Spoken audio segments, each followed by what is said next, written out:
Previous ক্লাসে বা previous ভিডিওতে আমরা দেখেছিলাম যে আসলে আমি নিজের সম্পর্কে বলতে গেলে বা আমি নিজের সম্পর্কে যদি বলতে চাই, আমার নিজের অবস্থান, নিজের অনুভূতি, নিজের পরিস্থিতি সেগুলো যদি আমরা বলতে চাই, সেটা আমরা কিভাবে জানাবো, বা আমি কিছু করতেছি সেটা আমি কিভাবে বলবো। সো এক্ষেত্রে এইগুলো যখন আমরা শেষ করি, নেক্সট আমরা বলতে পারি, এখন নতুন একটা স্ট্রাকচার নিয়ে করি, সেটা হচ্ছে I have two. I have মানে হচ্ছে আমার আছে। আর আমার আছে বলতে বিষয়টা দাঁড়ায় হচ্ছে যে আপনার কর্তৃত্ব আছে এমন কিছু, বা আপনার নিজের। Like I have plus noun, আপনি যদি নাউন এটাতে অ্যাড করে দেন, নাউন মানে হচ্ছে নাম, যে কোনো নাম অ্যাড করে দিলে খুব সুন্দরভাবে সেটা হয়ে যাচ্ছে। Like I have to show possession or something your own, এমন কিছুর সম্পর্কে আপনি যখন বলবেন যেটা আপনি অর্জন করেছেন কিংবা সেটাতে আপনার অধিকার আছে, সেক্ষেত্রে আপনি হ্যাভ টু ইউজ করতে পারেন। Like what is the example of this? You can use I have a cat, আমার একটা বিড়াল আছে। I have a nice car, আমার খুব সুন্দর একটা গাড়ি আছে। আই হ্যাভ আ হাউস, আমার একটা বাড়ি আছে। আই হ্যাভ এ হেডেক, মানে আমার মাথা ব্যথা আছে। সেটা কিন্তু আপনার নিজস্বই, হ্যাঁ, সেটা আপনার নিজেরই। So you can say this also. I have a computer, আমার একটা কম্পিউটার আছে। সো এখানে আমরা কি বুঝলাম যে আসলে আমার কিছু একটা আছে, সেটাতে আমার অংশীদারিত্ব কিংবা সেটাতে আমার নিজের কর্তৃত্ব কিংবা আমার অর্জন করা কিছু যদি আমি বলতে চাই যে আমার এটা আছে, তখন আমি ইউজ করতে পারি the structure is I have two. I have two, sorry, I have two will be something else.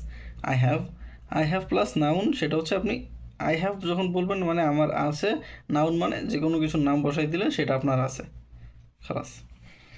So like this kind of mini dialogue we can see. Lisa বলতেছে, do you have a pet, তোমার কি কোনো পালিত প্রাণী আছে? John বলতেছে, yes I have a cat, হ্যাঁ আমার একটা বিড়াল আছে। ডক্টর বলতেছে, হোয়াটস রং, কী সমস্যা হয়েছে বা কী সমস্যা? পেশেন্ট বলছে, আই হ্যাভ এ হ্যাডেক, আমার মাথা ব্যথা করতেছে বা আমার মাথা ব্যথা আছে। So I think we understand what is the structure for I have. আর আই হ্যাভের ক্ষেত্রে আমরা যদি অন্য কিছু ইউজ করি, like use of I have plus past participle. Past participle বলতে যেটা প্রিভিয়াস আগে হয়ে গেছে ওরকম। Like I have a past participle verb to talk about past experience. আপনার অতীতের কোনো অভিজ্ঞতা যদি আপনি শেয়ার করতে চান, সেই ক্ষেত্রে আপনি স্ট্রাকচার ইউজ করতে পারেন I have plus past participle. Like আপনি ভার্বের যে কয়টা ফর্ম আছে এক্ষেত্রে পাস্ট পার্টিসিপলটা ইউজ করতে পারেন অতীতকালের কোনো কিছু, সেটা আপনি এক্সপ্রেস করার জন্য। Like I have seen that movie, আমি এই মুভিটা দেখেছিলাম। First participle is what? Seen, আমি এই মুভিটা দেখেছিলাম অথবা ওই মুভিটা দেখেছিলাম। I have driven a car, ড্রাইভটা হয়ে গেছে ড্রিভেন, যেহেতু past participle. I have driven a car, আমি গাড়ি চালিয়েছিলাম।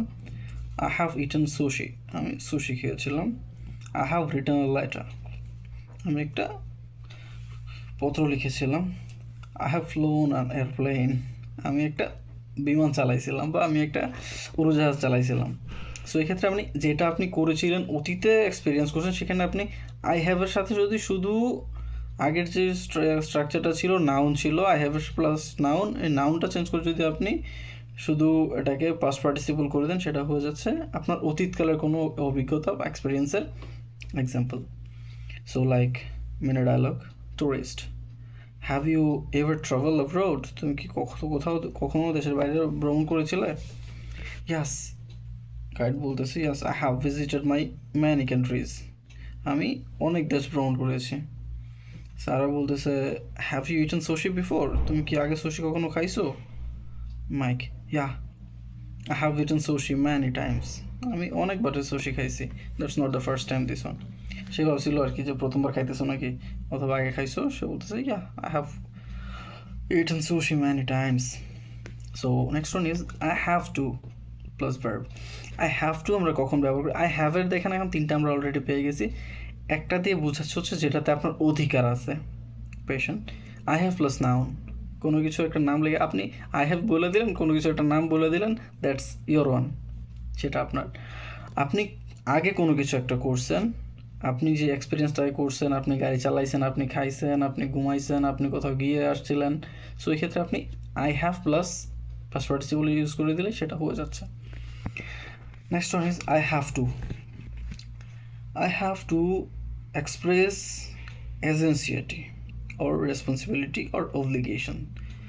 এক্ষেত্রে আই হ্যাভ টু যেটা আপনার বা কী বলবো বোঝায়, যেটা দিয়ে আপনার মানে অত্যাবশ্যকীয় দায়িত্ব কিংবা আপনার করতেই হবে বাধ্যতা, এরকম কিছু। অত্যাবশ্যকীয় বা বাধ্যতা তো একই বিষয়, বাট দুই ওয়ার্ডে ব্যবহার হয়েছে। বাংলাদেশেও বাংলা ভাষার অনেকে অত্যাবশ্যকীয় শব্দের অর্থ বুঝবে না। সো আপনি যখন কোনো কিছু করাই লাগবে বা আপনার দায়িত্ব সেটা এরকম কিছু বোঝায়, তখন আপনি আই হ্যাভ টু ইউজ করতে পারেন। লাইফের সাথে টু অ্যাড করে দিলেই হয়ে যাচ্ছে। Like I have to go to work, আমার কাজ করতে যেতে হবে। I have to study for my exam, আমার পরীক্ষার জন্য আমার পড়াশোনা করতে হবে। I have to wake up early, আমার খুব তাড়াতাড়ি ঘুম থেকে উঠতে হবে। I have to call my mom, আমার মাকে আমার কল করতে হবে। তো আপনার যখন কোনো কিছু একটা বাধ্যতা কিংবা দায়িত্বের মধ্যে পড়ে যায়, সেখানে আপনি ব্যবহার করতে পারেন I have two, that's it. সেক্ষেত্রে মিনি ডায়লগ যদি আমি বলতে চাই কিছু একটা, আপনারা এই বিষয়টা খুবই আপনাদেরকে সাপোর্ট দিবে। এই বিষয়টা যখন আপনারা এই প্র্যাকটিসটা করবেন, একজন আপনাকে প্রশ্ন করতেছে এই রোলটা প্লে করে, why are you leaving early, তুমি কেন তাড়াতাড়ি চলে যাচ্ছ? দেন আপনি যে এই স্ট্রাকচারটা এইমাত্র শিখছেন, এই স্ট্রাকচারটা দিয়ে আপনি উত্তর দিতে পারেন যে I have to go to school, আমার স্কুলে যাইতে হবে, দ্যাটস ওয়াই আমি তাড়াতাড়ি চলে যাচ্ছি।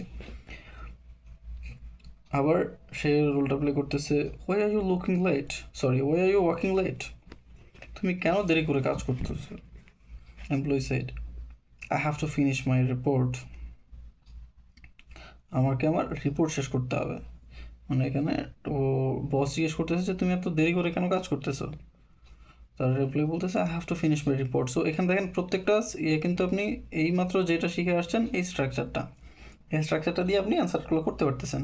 সো এরকম যখন আপনি 5টা-10টা প্রশ্ন আপনি তৈরি করে করবেন, আরেকজন সেটার উত্তর করবে, আবার আপনি প্রশ্ন করবেন, সে প্রশ্ন করবে, আপনি উত্তর করবেন, that it will be very much easier to understand. Okay, আর এখন যদি আমরা বলতে চাই যে আসলে আমি কোনো কিছুতে অভ্যস্ত, যে আসলে ধরুন এখন আমরা কী শিখলাম, আমরা শিখলাম হচ্ছে যে আমি আমার নিজের অভিব্যক্তি প্রকাশের জন্য আমি কিভাবে করতে পারি, আমি আমার নিজের অবস্থান কিভাবে জানাইতে পারি, কোথায় আমি আছি। দেন আমি শিখলাম যে আমি কিছু করতেছি বা খাইতেছি কিংবা আমি কোথাও যাচ্ছি, এরকম কিছু। এরপরে আমি আসলাম হচ্ছে আমার নিজের কর্তৃত্ব আছে কিসে, বা আমি কিছু করতেছি বা সেটা আমি করব, এরকম কিছু নিয়ে চলে আসছি। সো এই ক্ষেত্রে আমরা শিখলাম যে আই হ্যাভ, আমার আছে, কি আছে, এনিওয়ান, এনিথিং। অ্যান্ড আপনি কোনো কিছু এক্সপিরিয়েন্স করে আসছেন, সেটাও আপনি বলতেছেন না I have visited, just. And এখানে আমরা লাস্ট শিখলাম যে I have to finish. I have two মানে হচ্ছে ধরেন এবার কাজ শেষ, আই হ্যাভ টু ফিনিশ মানে আমার শেষ করতে হবে। আপনি যখন নিজের কোনো কিছু একটা দায়িত্ব বা নিজের পেশন বুঝিয়ে দেবে চাচ্ছেন, তখন you can use also I have to. আর এখন যদি আমরা এরপরে একটা বিষয় দেখতে চাই, সেই ক্ষেত্রে আমরা ইউজ করতে পারি হচ্ছে next one is use to. আমরা এরপরে এটাতে শিখবো হচ্ছে আই এম ইউজ টু, আমি কোনটাতে অভ্যস্ত, ঠিক আছে? So keep watching for the next video.